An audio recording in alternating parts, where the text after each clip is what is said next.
I come from the big corporation world, and which is over 10 years ago. 10 years I've spent working for the corporations. Mainly my background was SAP system. I did a lot of data analysis there, multiple data migration projects. And back then, I couldn't imagine my life without Excel until I learned about eazyBI. And now I often question myself, how was I even able to do my job without eazyBI? So my journey here with the team started a little over 6 months ago. And I clearly remember the day when Zane, my mentor, introduced me to the issue cycles. We were working on a case for the client, and she said, oh, well, this could be easily achieved with issue cycles. So I did my research, opened the documentation, tested it on my data, and I was amazed. The solution is simple, yet very, very powerful, and it gives a lot of very useful information.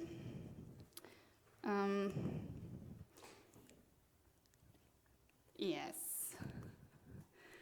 Oops. That's a bit too far. There.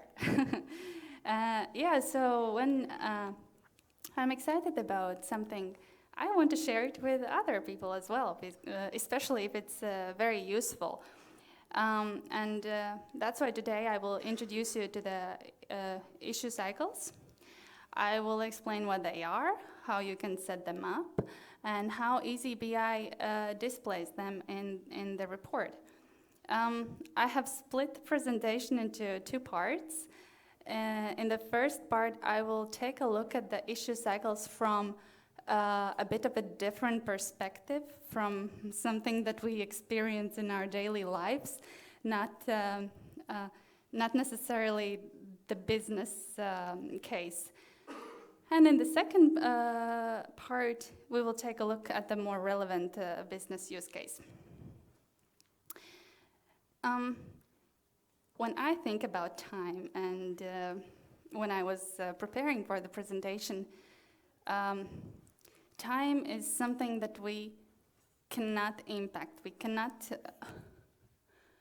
make it move slower or go faster. But what we can do is take the ownership of the time. I'm quite sure that all of us here have at least once said, I don't have time. But it's not necessarily true, is it? We all have 24 hours a day. The question is, how do we spend those hours? And how do we prioritize? How do we make that decision? How am I going to spend those 24 hours? And yes, so when I prepared the presentation, I wanted to take a look at how a day in Latvia spends its time. I chose 2 weeks, 1 week in April and 1 week in May. I wanted to see how a day in Latvia goes through the phases. Days in Latvia tend to be very moody. Very moody. They can be sunny, they can be very windy and rainy. Sometimes there's extreme heat. It can happen, not very often, but that can happen. And my goal was to measure how much time days in Latvia spend being in a good mood. You might wonder, what's a good mood, right? Don't freak out about the next slide. This could be quite overwhelming. Not a typical workflow in Jira, but my perception of a good mood is anything that's sunny and more sun than clouds, clear sky. So anything that's my perception of the good mood. And now you can trust me when I said days in Latvia tend to be moody. This is not all the phases days in Latvia go through. Yeah, in Jira on the Kanban board, you would see this as statuses being in progress. So these are the phases or status the day would go through during the day. I could measure the whole in progress status, right? But I'm only interested in the good mood in the good mood phases. And how do I do that? Yeah, here I have added a screenshot of the settings, how you can enable the issue cycles. Very simple. In the general tab, you enable the settings, and you can import the whole in progress status, but it wouldn't make sense in my example because there are 24 hours a day. That would not be big news to me. But I'm interested in a specific custom cycle. So I named my cycle Good Mood, and I selected all those 5 statuses that I'm only interested in capturing. And then it's pure magic in my mind. You import your data, and the amazing part is that you don't need to write any additional measures, calculations. It's all there. eazyBI understands what your request is and automatically creates properties and measures. And here you can select various measures to understand, to see the results. So in my example, like I mentioned, I chose a week in April and 1 week in May. And so here you can see in the report, not only I wanted to focus on the good mood status, but when generating my data, I also added the temperature. I like warm weather, and I created a custom field where I indicated the highest temperature of that particular day, and imported the custom cycle as a dimension so I can use it as a filter. And then together with my custom issue cycle, Good Mood, I am also filtering out everything that was 10 or above 10 degrees. So with the measure, by default, the issue cycles will import your results measuring them in days. And I adjusted the measure a little bit to transform it into minutes, to change the format to duration so I can see the hours. So you can see in the week of April, we had 10.5 hours of good mood. But when I take the average good mood hours per day in that particular week, the result is the same, which tells me that there was just one day that matched my criteria. So that's sad news. The good news is that May was much better. We had much bigger duration with good mood phase along with the temperature. This was actually fun to do.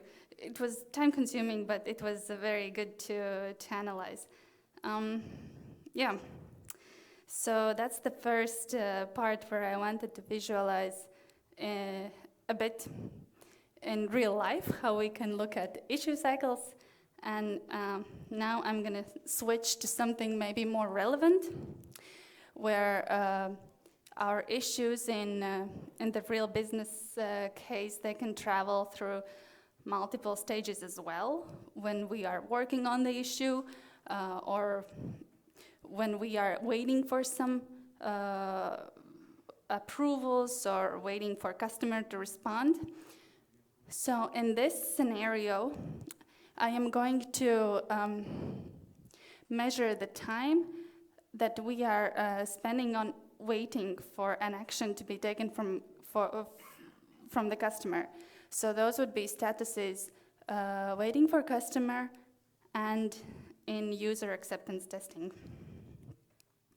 So I have the report here, but to prove to you that it's easy, I will show you how it can be done.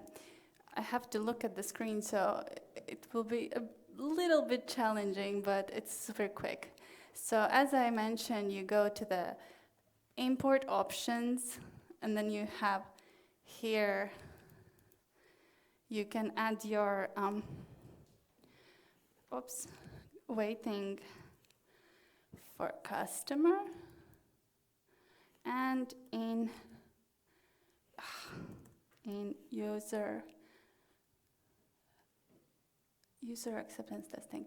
And I am going to name the cycle waiting for customer. That's it. That's the whole magic. You import your data. It should not take long. My project is not very big. And here it is. Oh, it's not where I wanted to click. Analyze. You create a new report. And voila. Here it is.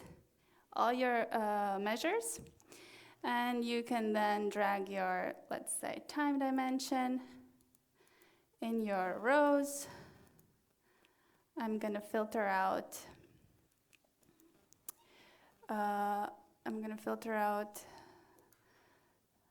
Q2 to, okay, 2023.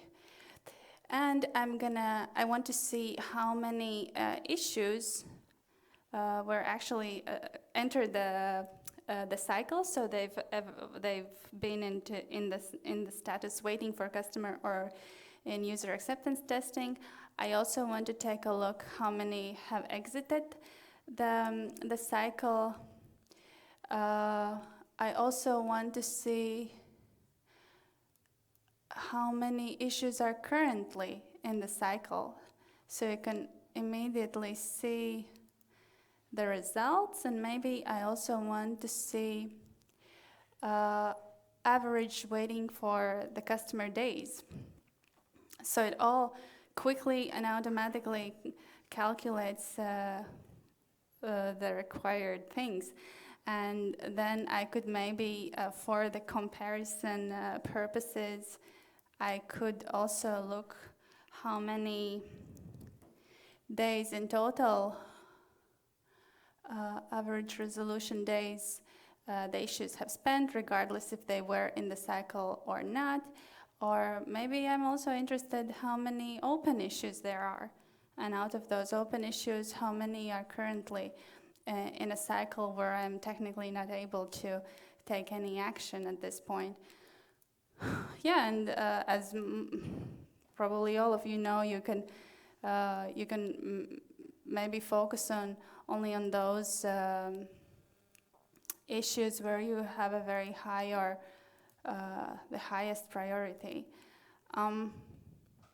And yeah, this really is easy, yet it gives very useful and powerful information to then use in your maybe workload analysis.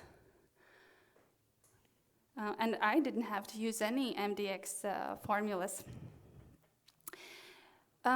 Yeah, as I mentioned in the beginning, time moves in its own pace. We can't do anything about it.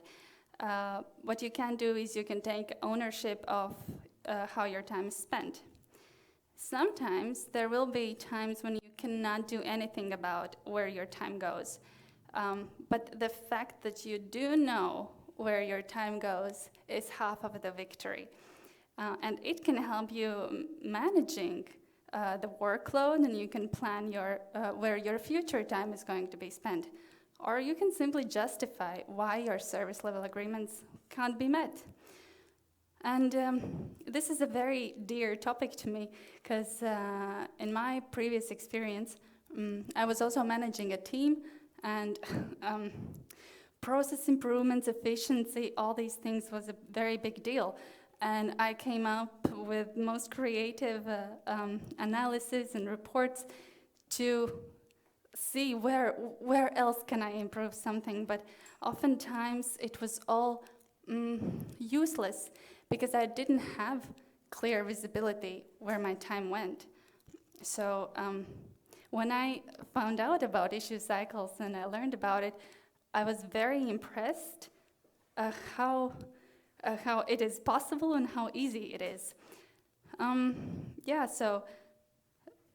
So I stand by the statement. Also, if you can measure it, you definitely can improve it.